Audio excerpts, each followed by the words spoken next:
Imagine कीजिए कि आपके पास ऐसी पावर आ जाए कि जिसको देखकर आप यह सोच लो कि काश ये मर जाए, और अगले दिन वो मर जाए तो आप क्या करोगे? उस पावर को आप किसके ऊपर यूज करोगे? कमेंट सेक्शन में हमें जरूर बताएं। लेकिन यह पावर कैसे मिलेगी? उसको जानने के लिए आपको हमारी स्टोरी को पूरा सुनना पड़ेगा। और उसी के साथ साथ ऐसी पावर को पाने के नुकसान क्या है, और इस पावर को पाने के लिए जो प्रपंच करने पड़ते हैं, वो सब आपको जानने को मिलेंगे इस स्टोरी में। जो प्रपंच किए नफीसा ने। जी हां, नफीसा अपनी जिंदगी में पहुंची एक ऐसी जगह जहां पर दुआएं तो कबूल होती है, लेकिन उसके बदले में उससे क्या छीन लिया जाता है, यह उसे भी मालूम नहीं था। यह कहानी है एक सताई हुई औरत, एक पीर बाबा और एक सौदे की, जिसका हर महीने एक नया हिसाब होता है। कहानी शुरू होती है उत्तर प्रदेश के आगरा शहर की। यहां रहती थी नफीसा, एक 35 साल की औरत, जिसकी जिंदगी एक तूफान से कम नहीं थी। उसकी शादी को 10 साल से ज्यादा हो चुके थे, लेकिन अभी तक उसकी गोद नहीं भरी थी। और ऐसा एक दिन उसके घर में नहीं जाता था जब उसकी और उसके पति की लड़ाई ना होती हो। आखिर क्यों था यह सब? कैसे चल रही थी उसकी जिंदगी? यह सब हम जानेंगे इस कहानी में। लेकिन कहानी में आगे बढ़े उससे पहले अगर आप चैनल पर नए हैं और आपने चैनल को सब्सक्राइब नहीं किया है, तो प्लीज प्लीज प्लीज सब्सक्राइब जरूर करें, क्योंकि आपके सब्सक्रिप्शन से हमें ऐसा और इंटरेस्टिंग कंटेंट बनाने का मोटिवेशन मिलता है। नफीसा अपनी जिंदगी में बहुत परेशान थी अपने पति रिजवान की वजह से, क्योंकि उसे नशे की आदत थी। वो रोज नशा करता, नशा करके उसके साथ मारपीट करता, गालियां देता, पूरा टाइम अपने दोस्तों के साथ स्पेंड करता। और कभी नफीसा अगर उससे बात करने की कोशिश करती तो जवाब में उसे या तो थप्पड़ मिलता या फिर खामोशी। सिर्फ इतना ही नहीं, उसकी मां, बहन, सब लोग नफीसा से मुंह मोड़ चुके थे। एक टाइम था जब नफीसा इन सब रिश्तों को टूटने से बचाने की हर कोशिश किया करती थी, लेकिन नफीसा अब खुद अंदर से टूट चुकी थी और उसके ऊपर बच्चा नहीं होने का कलंक। बहुत परेशान थी वो, लेकिन फिर भी उसमें हिम्मत बहुत थी। वो जो भी परिस्थितियां थी उनसे लड़ रही थी। और ऐसे ही एक बार वो अपने मायके गई हुई थी और वहां मिलती है उसे उसकी आमना खाला, जो उससे बातचीत करती है। और बातचीत में वो उसे उसकी प्रॉब्लम का एक समाधान बताती है। उन्होंने बताया, एक जगह का पता, आगरा से थोड़ा आगे चलकर एक जंगल है, और उस जंगल में एक मजार है। उस मजार पर बैठते हैं पीर बाबा, और वहां जाकर जो आप सच्चे दिल से मांगते हो तो आपकी दुआ कबूल होती है। लेकिन एक चीज का वहां पर ध्यान रखना होता है कि जो भी आपने मांगा है वह किसी को बताना नहीं है। नफीसा जो अंदर से टूटी हुई थी, उसे अपनी प्रॉब्लम का सलूशन चाहिए था। उसे यह बात समझ में आ गई और बिना देरी किए अगले ही दिन सुबह सुबह बिना किसी को बताए वो एक रिक्शा करके अपने डेस्टिनेशन की तरफ निकल गई। हर रास्ता, हर मोड़ उसकी उम्मीदों को जगा रहा था और उसे एक अलग दुनिया की तरफ लेकर जा रहा था। सड़क से उतरने के बाद वह अकेले ही उस जंगल की तरफ बढ़ने लगी, और जैसे जैसे वह अंदर जाती गई, थोड़ी देर के बाद सड़क गायब हो गई। फोन के नेटवर्क्स ने काम करना बंद कर दिया और अब वो बीच जंगल में अपनी खाला की बताए डायरेक्शन के हिसाब से चली जा रही थी। और थोड़ी दूर चलने के बाद उसे पत्तों और पेड़ों के बीच में ढकी हुई वो मजार नजर आती है, और उसी मजार के पास बैठा था एक बूढ़ा फकीर। काले कपड़े पहने हुए उसका चेहरा आधा धूप और आधा छाया में था। उम्रदराज वो था, लेकिन उसकी आंखों के अंदर अलग चमक थी, और उसकी आंखें जैसे सिर्फ वो नफीसा को देख नहीं रहा था, वो उसकी आत्मा के अंदर तक झांक रहा था। वो थे पीर बाबा। नफीसा पहुंच के उनको सलाम करती है और उन्हें अपनी प्रॉब्लम बताने लगती है। उससे पहले वह बोलते हैं, मुझे पता है तू अपने घर से परेशान है, और सबसे बड़ी परेशानी तेरी यह है कि तुझे औलाद नहीं है। वो अपनी जिंदगी में पहली बार उन बाबा से मिल रही थी, और बिना मिले ही, मतलब बिना कुछ बोले ही, उन्होंने उसकी सारी प्रॉब्लम जान ली थी। अब आप इमेजिन करें कि अगर आपकी प्रॉब्लम बिना बोले कोई जान ले और आप इतने सताए हुए हैं, तो आपका ट्रस्ट अपने आप उस इंसान के ऊपर डेवलप हो जाता है। बाबा ने फिर नफीसा से बोला कि अगर तू चाहती है कि तेरी उलझन सुलझ जाए तो तुझे एक रात यहां पर रुकना होगा। तेरे लिए मुझे कुछ खास करना पड़ेगा। अब उनका इतने बोलते ही जैसे आप लोगों के दिमाग में चल रहा है, वैसे ही नफीसा के दिमाग में भी चला कि बीच जंगल में सुनसान जगह पर एक अनजान आदमी उसे रात को अपने यहां रुकने को बोल रहा है। वो ये कैसे कर सकती है? लेकिन फिर नफीसा ने सोचा कि उसकी जिंदगी वैसे ही कौन सी अच्छी चल रही है और अब उसके पास वैसे भी खोने को क्या बचा हुआ है। उसने अपने आप को समझाया, थोड़ी हिम्मत बांधी और पीर बाबा के ऊपर भरोसा करते हुए उसने हां बोल दिया। वो उनके झोपड़ी के अंदर गई। झोपड़ी के अंदर मिट्टी का फर्श था। कुछ पुराने कपड़े पड़े हुए थे, कुछ ताबीज पड़े हुए थे और एक बड़ा सा, आप बोल लो कि कुछ मिट्टी का जलाने का काला सा कुछ पड़ा हुआ था। उसके अंदर रखकर आप आग जला सकते हो। रात को करीबन 12 बजे जो बिल्कुल सन्नाटा जंगल में उन बाबा ने एक धोनी जलाई और उस धनी से बिल्कुल काला डेंस धुआं निकल रहा था। और थोड़ी देर में देखते ही देखते नफीसा की आंखों के सामने उस काले धुएं से अजीब अजीब से सिंबल्स बनने लगे, जैसे हवा में कोई कुछ लिख रहा हो। और इधर वो जो पीर बाबा थे वो कुछ पढ़ रहे थे, कुछ मंत्र या कुछ ऐसा जो कि ना उर्दू जैसे थे ना ही अरबी भाषा के थे। कुछ अलग ही वो लग रहे थे। गर्मी का टाइम था और वो जो ध्वनि थी वो उन्होंने झोपड़ी के अंदर ही जला रखी थी और आग की वजह से, धुएं की वजह से पसीने पसीने हो रहे थे। और तभी अचानक से झोपड़ी के अंदर एक ठंडी हवा का झोंका आया और तभी नफीसा को किसी के चिल्लाने की आवाज आई। उस आवाज को सुनते ही नफीसा के हाथ पैर कांप गए। ऊपर से डर रही थी और चारों तरफ देख रही थी कि कौन आ गया है। और तभी उसकी आंखों के सामने उसी धुएं से एक शरीर की शेप बनने लगी और फिर नफीसा के सामने वो आया।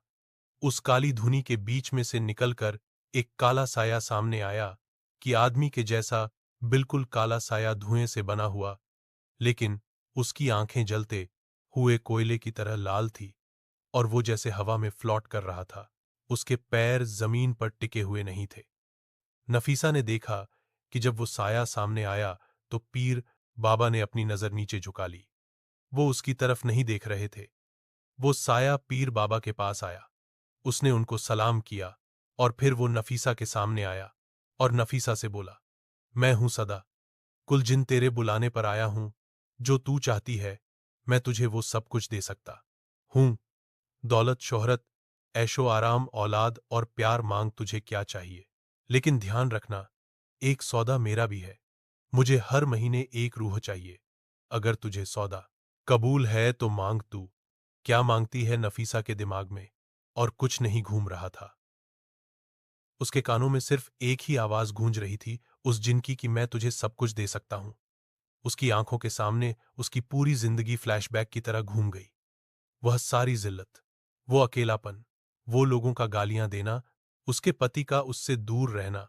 और उसने सिर्फ एक ही बात पूछी, मैं जो मांगू वो मिल सकता है? तो जिन ने कहा, हां, जो तुझे चाहिए वो मैं तुझे दे सकता हूं। और उसके बाद नफीसा ने कहा, मुझे सौदा कबूल है। इतना कहने के बाद वो जिन वहां से गायब हो गया। उसके जाने के बाद पीर बाबा ने नफीसा से कहा, अब तू भी अपने घर चली जा। सब कुछ सही हो गया है। जो तू चाहती है वही होगा। अगले सुबह सुबह उठते ही नफीसा वापस से अपने घर के लिए निकल जाती है। जहां पहले उसके दिमाग में चल रहा था कि कहीं पीर बाबा रात को उसे रोक रहे हैं, कुछ गलत ना कर दें। अब उसका मन बिल्कुल शांत था। उसने पहले उनके ऊपर शक किया था, लेकिन वो ऐसे नहीं थे। और वाकई में अगले दिन से सब कुछ बदला बदला हो गया था। जैसे नफीसा अब किसी और दुनिया में जी रही है। रिजवान, उसका पति जो कल तक सिर्फ नशा करता था, उससे दूर रहता था। जब वह घर पहुंची तो सुबह सुबह वो उसके लिए चाय बनाकर लाया। उसके पास बैठा और उससे बोला कि अब सब कुछ ठीक करना है। तुझे बहुत दुख दिए हैं। नफीसा को उसकी बात सुनकर भरोसा नहीं हो रहा था कि वो सपना देख रही है, सब कुछ सच है। रिजवान की बात सुनकर ही उसे बहुत सुकून मिल गया था और थोड़ी देर के बाद दिन में उसे एक और अच्छी खबर मिलती है कि रिजवान के पापा की एक प्रॉपर्टी थी लखनऊ में, जिसको किसी ने बहुत अच्छे दामों में खरीद लिया है और एडवांस के तौर पर उनके अकाउंट में 1 लाख आ भी चुके थे। और उसी दिन शाम को नफीसा अपने रूटीन चेकअप के लिए डॉक्टर के पास गई थी, क्योंकि उसका इलाज चल रहा था। वह 10 साल से प्रेग्नेंट नहीं हुई थी, और जब उसका चेकअप हुआ तो डॉक्टर ने उसको एक और खुशखबरी दी कि मुबारक हो नफीसा, आप मां बनने वाली हैं। इतना सुनते ही उसकी आंखों से आंसू बह निकले। उसकी सारी जिंदगी, जिसमें सिर्फ खालीपन था, अब उसमें मोहब्बत, पैसा और उसके मां बनने की खुशी थी। लेकिन सुकून की दुनिया बहुत लंबी चलने वाली नहीं थी। एक रात की बात है। रिजवान किसी काम से बाहर गया हुआ था और नफीसा घर पर अकेली थी। वो सो रही थी कि तभी रात को उसे एक सपना आता है। उस सपने में उसे वही आदमी दिखाई देता है जो पीर बाबा की झोपड़ी के अंदर उसे दिखाई दिया था, और वो आकर उससे कहता है, मैं तुम्हें अपना सौदा याद दिलाने आया हूं। 7 दिन बचे हैं और मुझे एक रूह चाहिए। सपना देखते एकदम से नफीसा उठती है, अपने चारों तरफ देखती है तो सब कुछ बिल्कुल नॉर्मल था। उसे लगा कि शायद उसने कोई बुरा सपना देखा है, लेकिन उस दिन के बाद से हर रात उसे यह सपना आता कि मुझे रूह चाहिए, तुम्हें अपना सौदा याद है ना। और इस जब उसको पहली बार जब सपना आया था, उसके फिक्स 7वें दिन के बाद नफीसा के एक पुराने दोस्त तारिक की कार एक्सीडेंट में मौत हो जाती है। तारिक नफीसा के साथ कॉलेज में पढ़ा करता था और उसने कॉलेज के टाइम पर उसकी बहुत मदद भी की थी। तारिक की मौत की खबर आते ही नफीसा का दिमाग चलने लगा। वह सपना, वो रूह, वो एक बार तो यही सोच रही थी कि शायद ये कोइंसिडेंस है ना, कि उसका दिमाग ज्यादा चीजों को रिलेट करने की कोशिश कर रहा है। लेकिन उस रात उसे फिर से एक सपना आया। उस सपने में वो आदमी फिर से नफीसा के सामने आया और बोला, इस महीने का हिसाब हो गया, अगले महीने फिर मिलेंगे। उठते ही नफीसा यह समझ गई थी कि तारिक की मौत कोई कोइंसिडेंस या कोई एक्सीडेंट नहीं है। इस एंटिटी ने उसकी जान ली है। अब नफीसा का दिमाग फ्यूज हो चुका था। उसने एक्सपेक्ट ही नहीं किया था, और उसके बाद वो हर दिन गिनने लगी। उसे समझ में नहीं आ रहा था कि वाकई में उसकी वजह से हो रहा है या फिर तारीख की मौत नेचुरल ही थी। नफीसा हर दिन कैलेंडर में दिन गिन रही थी, और जैसे जैसे दिन गुजरते जा रहे थे और अगले महीने के दिन पास आते जा रहे थे, नफीसा अपने आप से यह सवाल पूछ रही थी कि अब अगला नंबर किसका होगा। उसे डर था कि उसके परिवार वाले या उसके हस्बैंड किसी के ऊपर यह नौबत ना आ जाए। जब नफीसा ने वहां पर सौदा किया था तो उसने इस बात पर ध्यान नहीं दिया था कि उसने यह कहा था कि उसे हर महीने एक रूह चाहिए होगी। और जब आज अक्ष के सामने सब हुआ तो उसकी आत्मा सिर उठी थी कि उसकी वजह से एक निर्दोष आदमी की जान चली गई है। उसके अंदर से आवाज आ रही थी कि अपनी खुशी के लिए वो किसी और को नहीं मार सकती है। वो सोच रही थी वो क्या करें क्या करें। तभी उसे पीर बाबा का ख्याल आता है और वो लौटकर वापस से उनके पास जाती है। उनके सामने जाकर वो फूट फूट कर रोने लगी और रोते हुए उनसे बोली, यह क्या हो रहा है। मैंने किसी की जान लेने के लिए नहीं बोला था। मैंने तो बस जिंदगी मांगी। वीर बाबा ने अपनी पलकें झुका ली और धनी में फूंक मारते हुए बोले, जिन सिर्फ तब तक सेवा करते हैं जब तक उन्हें रूह मिलती रहे। अगर एक भी महीना रुका, अगला नंबर तुम्हारा हो सकता है। नफीसा। तभी उन पीर बाबा के हाथ पर एक मधुमक्खी आकर बैठ जाती है। उसे उड़ाने के लिए अपना हाथ उठाते हैं। जैसे वो हाथ उठाते हैं, उनके हाथ का जो कपड़ा था वो नीचे से लग जाता है और उनका पूरा हाथ चारों तरफ से जला हुआ था। उसके पुराने निशान थे। उन निशानों को देखकर नफीसा समझ जाती है कि कहीं ना कहीं इन्होंने भी उस जिन्न से सौदा किया हुआ है। नफीसा सवालों भरी नजरों से पीर बाबा की तरफ देख रही थी। उधर से पीर बाबा का कोई रिएक्शन नहीं था। वो अपने काम में लगे हुए थे, और नफीसा यहां पर समझ गई थी कि उसके पास दो ही रास्ते बचे हैं, या तो वो किसी और की कुर्बानी दे या फिर उसे अपनी जान देनी होगी। वक्त गुजर रहा था और हर गुजरता दिन नफीसा के लिए मेंटल टॉर्चर बन रहा था। तभी एक दिन वह सुबह अपनी छत की बालकनी पर खड़ी होकर चाय पी रही थी और उसकी नजर अपनी पड़ोसन नगमा पर पड़ती है। वही नगमा जिसे दिन रात ताने दिया करती थी, उसे कई लोगों के सामने कमेंट पास करके जलील किया करती थी। बच्चा ना होने का सबसे ज्यादा ताना अगर कोई मारता था तो वो थी नगमा। नफीसा नगमा को बिल्कुल भी पसंद नहीं करती थी और उसे देखकर चिढ़न के मारे उसके मन में से एक आवाज आई, काश यही मर जाए। और अगले दिन पूरे मोहल्ले में हलचल मच गई। नगमा की मौत हो चुकी थी, हार्ट अटैक से, बिना किसी मेडिकल हिस्ट्री के, बिना किसी वार्निंग के। यह बात जब नफीसा को पता लगी तो उसके पैरों तले जमीन खिसक गई। उसने एक्सपेक्ट नहीं किया था। उसने तो बस यूं ही बोल दिया था, जैसे हम लोग भी किसी किसी के लिए यूं ही बोल देते हैं कि यह नहीं हो तो ज्यादा बेटर हो। और उसके शब्द सच हो गए थे। इस बार नफीसा खुद वेट कर रही थी उस सपने का, और वापस से वो आदमी उसके सपने में आता है और आकर बोलता है, इस महीने का हिसाब पूरा हुआ, अगले महीने मिलेंगे। आधी रात में अक्सर की नींद खुल जाती है, बिल्कुल पसीने पसीने थी, और वह भी समझ चुकी थी कि नगमा की मौत क्यों हुई है। वो डर रही थी बुरी तरह से कि उसे एक तरफ तो चिंता थी अपने पेट में पल रहे बच्चे की, और दूसरा उसको हर महीने एक इंसान की मौत का कारण बनना है। सिर्फ सोचने मात्र से नगमा की मौत हो गई। उसने अपनी जुबान, अपनी सोच सब पर कंट्रोल करना शुरू कर दिया और उसने डिसाइड कर लिया कि चाहे मैं खुद मर जाऊं, लेकिन अब मैं किसी और इंसान की जान नहीं लूंगी। इस महीने उसने किसी के बारे में कुछ नहीं सोचा, लेकिन उसे भी उम्मीद नहीं थी कि उसके साथ क्या होगा। अगले महीने उसका मिसकैरेज हो गया। नफीसा ने डिसीजन लिया, बस अब और नहीं। उसकी एक दोस्त थी, साइमा, जो उसकी बहुत पुरानी दोस्त थी। उसने उसको अपनी सारी परेशानी बताई क्योंकि अक्सर को यह पता था कि वो पीर बाबा उसकी कोई मदद नहीं करेंगे। वो उल्टा शायद उनके जाल में फंस चुकी है। साइमा ने अपने कॉन्टेक्ट्स के थ्रू पता करके उसे एक तांत्रिक के बारे में बताया। उनका नाम भोगल बाबा था। वो शहर के अंदर पागलों की तरह घूमा करते थे और लोग उन्हें पागल बाबा ही बोला करते थे क्योंकि उनका बिहेवियर भी कुछ ऐसा ही था। लेकिन बहुत कम लोग उनकी असलियत के बारे में जानते थे कि जैसा वह दिखते हैं वैसे वो है नहीं, और जो लोग उनकी असलियत को जानते थे वो उनकी पूजा किया करते थे। साइमा के बताए अनुसार नफीसा उनके वहां पहुंचती है तो एक टूटी फूटी झोपड़ी के बाहर बैठकर वो बाबा चिल्लम पी रहे थे, और चिल्लम पीते पीते उन्होंने नफीसा को देखा तो नफीसा उनकी तरफ बढ़ रही थी। वो शायद नफीसा को देखते ही समझ गए थे कि नफीसा वहां पर क्यों आई है। चिल्लम का एक कश लेकर नफीसा जब उनके सामने जाकर खड़ी हुई तो चिल्लम का एक कश लेकर उन्होंने नफीसा की आंखों में आंखें डालकर कहा, तूने सौदा किया है, मुझे फंसाया गया है।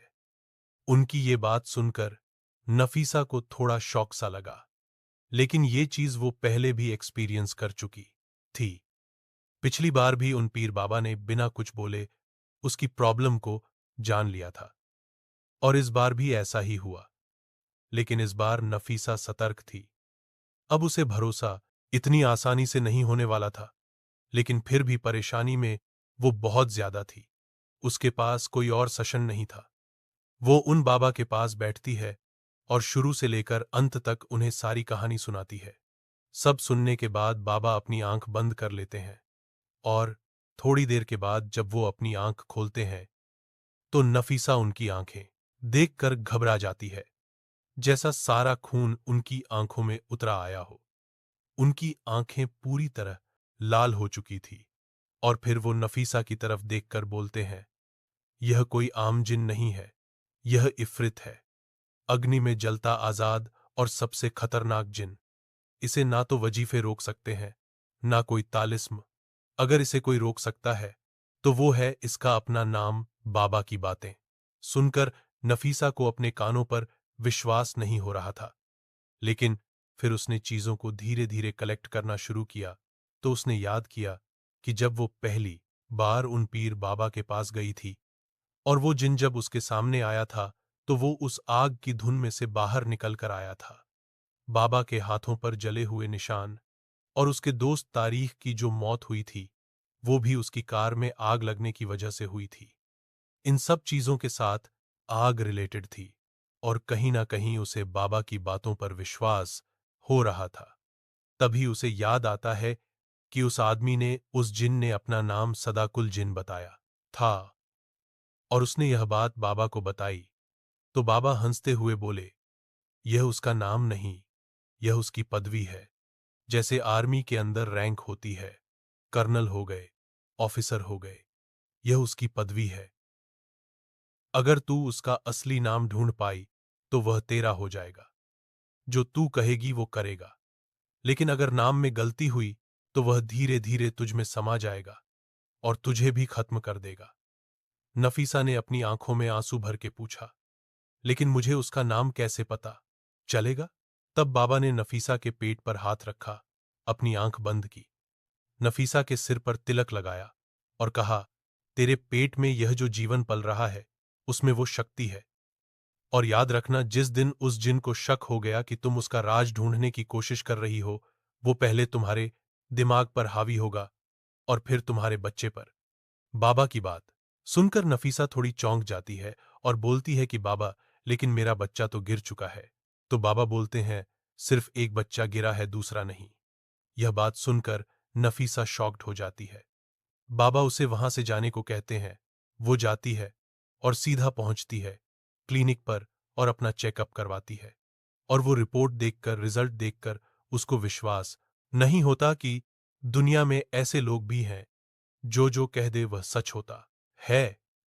वाकई में नफीसा प्रेग्नेंट थी। अगले दिन वापस से वह बाबा के पास पहुंचती और बताती कि आप जो कह रहे थे बिल्कुल सही था, लेकिन अब आप मुझे बताइए कि मुझे करना क्या होगा, क्योंकि अब उसको उनकी बातों पर विश्वास हो गया था और जो वो कह रहे थे वह करना चाहती थी। बाबा ने उससे कहा कि इसकी शुरुआत जहां से हुई थी वहीं पर जाकर सब कुछ मिलेगा। नफीसा बाबा का इशारा समझ जाती है और उसके बाद वो पहुंचती है उस झोपड़ी पर। लेकिन वहां वो पीर बाबा 24 घंटे रहा करते थे। उसने धीरे धीरे उस जगह की रैकी करना शुरू की, और तब उसे पता लगा कि हर जुम्मे की नमाज पर वो झोपड़ी खाली रहती थी, और मौका देखकर वो उस झोपड़ी में घुस जाती है और वहां पर वो अपना सर्च ऑपरेशन चलाती है। वहां उसे कुछ भी नहीं मिलता, लेकिन किताबों के ढेर में फाइनली उसे एक किताब मिलती है। एक किताब जिसमें जिन्नों के बारे में बहुत कुछ लिखा था, उनकी पदवियां, उनके निशान, उनकी पहचान, वो कैसे बने, वो क्या करते हैं, कैसे वो इंसानों से नुकसान पहुंचा सकते हैं, सब कुछ उस किताब के अंदर लिखा हुआ था। नफीसा वो किताब को फटाफट छानने लगती है, पढ़ने लगती है, और एक पेज पर जाकर रुक जाती है जहां पर उसको वैसा ही डिस्क्रिप्शन मिलता है जैसा उसने अपनी आंखों से देखा था, और साथ ही उस जिन का नाम लिखा हुआ था, कुल निमता। एक आजाद जिन, लेकिन जिसको उसका असली नाम मिल जाए वो उसका बंदी हो जाता है, और अगर नाम में कहीं गलती हो जाए तो वो इंसान मौत की दावत बन जाता है। नफीसा वो किताब लेकर वहां से चली जाती है और सीधी पहुंचती है बाबा के पास। उन्हें सब कुछ बताती है। बाबा वहीं पर मिट्टी के अंदर 3 लकीरें खींचते हैं और उसके बीच में नफीसा को बिठाते हैं। उसके हाथ में एक बोतल देते, उसमें पानी भरा हुआ था, और उसे कहते हैं, अगली बार जब वो आए तो उसे इसी नाम से पुकारना और कहना तुम्हें तुम्हारा असली नाम लेकर बुलाया गया है। अगर वह नाम सही है तो वह तुम्हारी जंजीर बन जाएगा, लेकिन अगर नाम गलत हुआ, या उसे बोलने में गलती हुई, या उसने तुम्हारे इरादे भांप लिए, तो तुम्हारे शरीर में आग लग जाएगी, लेकिन तुम मर नहीं पाओगी। तुम बस चलती रहोगी जैसे वो पीर जल रहा है। बाबा की बात सुनकर नफीसा बोलती, वो पीर बाबा बताते हैं कि हां, उसके शरीर पर जो जलने के निशान है वो उस जिन की वजह से ही है जिससे वह अभी भी जूझ रहा है। उनकी यह बात सुनते ही नफीसा समझ जाती है कि उस पीर ने उसे इस सौदे में फंसाया है ताकि वह खुद उससे निजात पा सके। बाबा नफीसा को और भी बहुत सारी चीजें बताते हैं करने के लिए, और फिर नफीसा वहां से चली जाती है और रात को 11 बजे अपने घर से निकलकर एक सुनसान जगह जहां पर कोई उसे ना देखे वहां जाकर बैठ जाती है और फिर वहां पर एक दिया जलाती है। और बाबा ने उसे कुछ मंत्र पढ़ने को कहे थे। उन मंत्रों को वहां पर बैठकर वह पढ़ती है। बाहर सब कुछ शांत था। तभी एकदम से वो दिया बुझ जाता है और दिया बुझते ही नफीसा चारों तरफ देखने लगती है तो उसे अपनी आंखों के सामने काला धुआं इकट्ठा होता हुआ दिखाई देता है और थोड़ी देर में वो धुआं उसी इंसान का रूप ले लेता है। जमीन से करीबन 6 इंच ऊपर एक इंसान की शेप में वो काला धुआं था जिसकी आंखें लाल चमक रही थी और वह एक बिल्कुल कर्कश सी वाणी के अंदर बोलता है, अगली रूह कहाँ है नफीसा। नफीसा का पूरा शरीर डर से कांप रहा था। उसके मुंह से लफ्ज नहीं निकल रहे थे। फिर भी हिम्मत करके थरथराते हुए होठों से उसने उस नाम को लिया गलने बता, मैं तुझे अपने असली रूप में बुलाती हूं। एक पल के लिए सब कुछ शांत हो गया, जैसे अगर आप एक कॉइन भी गिरा दो तो उसकी आवाज भी गूंज गूंज कर आपको साइलेंस का अंदाजा बता देगी। वो काले धुएं की शेप एकदम से नीचे बैठ जाती है, अपना सिर नफीसा की तरफ झुका लेती है। नफीसा आप देखती है ना ताओ, वो उसके बैठते बोलती है, मेरा सौदा तुमसे खत्म। और उसके बाद बाबा ने उसको जो पानी दिया था उस पानी को हाथ में उस पे छींटे मारती है और छींटे मारते ही जैसे गर्म तवेज के ऊपर पानी डालते हुए धुएं में गायब हो जाता है। ऐसे ही वो काले धुएं में बैठा हुआ आदमी एकदम से वहां से गायब हो गया और फिर चारों तरफ बिल्कुल शांति हो जाती है। नफीसा समझ गई थी कि क्या हुआ है क्या नहीं। वह बैठकर रोने लगती है कि उससे कितनी बड़ी गलती और कितनी कितनी मुश्किल उसको झेलनी पड़ी। और तो भला हो कि उसके टाइम पर उसकी फ्रेंड ने बाबा के पास भेज दिया, वरना शायद अभी तक और जाने जाती। थोड़ी देर रो धोकर पछता कर वो वापस से अपने घर जाती है। घर पे रिजवान पहले से सोया हुआ था। वो जैसे जाकर लेटती है उसको पेट में बहुत तेज दर्द होने लगता है। रिजवान उसे लेकर हॉस्पिटल जाता है और वहां जाकर पता लगता है कि नफीसा का एक बार फिर से मिसकैरियज हो गया है। नफीसा इस चीज के लिए पहले से ही तैयार थी। उसे पता था, उसे अपने बच्चे के जाने का गम तो था, लेकिन साथ ही साथ उसे इस बात का संतोष था कि अब किसी और बेकसूर इंसान की जान नहीं जाएगी। एक दिन के बाद जब वह ठीक फील करती है तो वापस से बाबा से मिलने जाती है। नफीसा को देखते ही बाबा मुस्कुरा देते हैं और वह भी उनको देखकर मुस्कुरा देती है, लेकिन उसकी आंखों में अपने बच्चे के जाने का गम था। बाबा उसे बिठाते हैं और बोलते हैं कि बेटा, अगर यह सौदा खत्म नहीं होता और उस सौदे के अनुसार अगर तू उसको किसी इंसान की रूह नहीं देती तो बाद में वह तेरे इस बच्चे को ही ले जाता। यह बच्चा कभी तेरा था ही नहीं, यह तो उस जिन्न का अंश था जो तेरे पेट में पल रहा था। नफीसा को यह सब सुनकर भरोसा नहीं होता, लेकिन अब बाबा ने उसे बहुत बड़े संकट से बाहर निकाला था। इसके बाद उन्होंने उसे एक प्रसाद दिया और कहा कि ले बेटा, यह प्रसाद खा और कुछ दिनों में तेरी गोद वापस से भर जाएगी। और हुआ भी कुछ ऐसा ही। इस इंसिडेंट के करीबन 2 महीने के बाद नफीसा फिर से प्रेग्नेंट हो गई और उसकी जो भी गई हुई खुशियां थी वो वापस आ गई। और इस तरह नफीसा एक बहुत बड़े जाल से बाहर निकलती है। नफीसा जो कि एक परेशान लेडी थी, जिसको उसके समाज ने, आसपास के लोगों ने, परिवार वालों ने ताने देकर इतना बेबस कर दिया था कि उसने एक सुपर नेचुरल रास्ता चुना अपने अपनी जिंदगी को सही करने का, अपने पति का प्यार पाने का, एक बच्चा पाने का और जमाने को दिखाने का कि वह गलत नहीं है। इस चीज को साबित करने के चक्कर में वह एक इंसान के पास पहुंची जो पहले से ही इस सौदे के अंदर फंसा हुआ था और वह किसी ऐसे इंसान को ढूंढ रहा था जिसके ऊपर यह सौदा लाद कर वो बाहर निकल जाए। और उस टाइम पर उस बाबा को मिली बक्सा और इस तरह से वो इस जान जिनके जाल में फंसी, वो तो भला हो कि उसको सही टाइम पर भोला बाबा मिले जिन्होंने उसे इस प्रपंच से बाहर निकाला। तो यह थी कहानी नफीसा की, और यही मैसेज है नफीसा का सबको कि किसी पर भी बहुत जल्दी भरोसा ना करें। जब आप परेशान होते हैं, जब आप मुसीबत में होते हैं, तो आपको कई ऐसे लोग मिलते हैं जो आपको यह उम्मीद दिखाते हैं कि वो आपको इस सिचुएशन से बाहर निकाल लेंगे। पर एक बात ध्यान रखना, ऐसा कोई भी इंसान जो आपको मिलता है, वह सिर्फ अपना उल्लू सीधा कर रहा होता है। अगर उसका मतलब वहां से निकलेगा तो ही वह शायद आपकी मदद करेगा।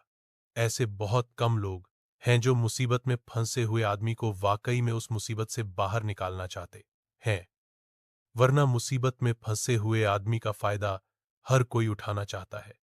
तो यह थी कहानी नफीसा की। आई होप आप लोगों को ये कहानी समझ में आई होगी, पसंद आई होगी। अपने व्यूज हमें कमेंट सेक्शन में जरूर बताएं। हम लोग मिलते हैं अपनी अगली कहानी में। तब तक के लिए keep loving and keep listening and channel को सब्सक्राइब कीजिए।